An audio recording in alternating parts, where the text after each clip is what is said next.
And welcome back to the dissection table. And yeah, deja vu. Yeah, I already made a video on Borderlands 4, but here I am making another one because this time the gloves are off. This time I'm not holding back. This time I'm going for the jugular. Gearbox CEO Randy Pitchford, or as I like to call him, CEO Crybaby. Why? Well, let's break it down. And I said it once, and I'm going to say it again. If this guy wasn't the CEO of Gearbox, I wouldn't have any concerns whatsoever with the success of Borderlands 4. We have multiple fears and concerns that I've addressed, and I'll touch on them lightly here in just a second, but the big major concern, again, is the fact that this is the CEO of Gearbox, the company behind the Borderlands games, and you mean to tell me that we're in good hands when this is his reaction to just one little comment? Sorry, don't need this energy. I'm going through a rough time right now. I can't take this energy right now. I'm gonna block you in a day or so because I want you to read this message and understand that you triggered me. Now do you see why I call him CEO Crybaby? This is his reaction to some type of criticism and just general feedback from us and our concerns for Borderlands 4. You should have seen this guy whenever it came to our criticisms, whenever it came to Borderlands the movie, and what a farce that was. I don't know who came up with the casting for this sorry excuse of a movie, but they deserve to be punished by walking a mile across Legos barefoot.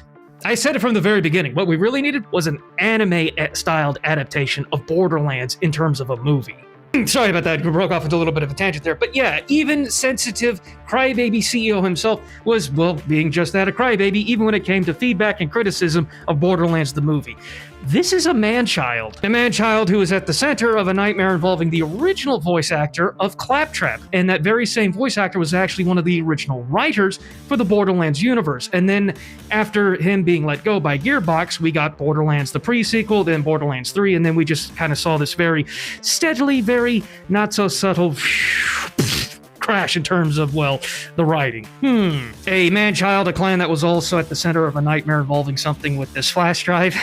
I won't touch on this subject. Just go look it up. Our concerns, our criticisms are justified. Here's our first roster of Borderlands Vault Hunters. Our second roster, massive improvement. Borderlands 3. We got some colors here, not quite as much substance as we have with the past characters, but still pretty good. And then comes along Borderlands 4. Yeah, no. Understand that Gearbox and Randy Pitchford will lie to your face and tell you that not only is this an improvement, but it puts to shame the past roster of Vault Hunters we've had before.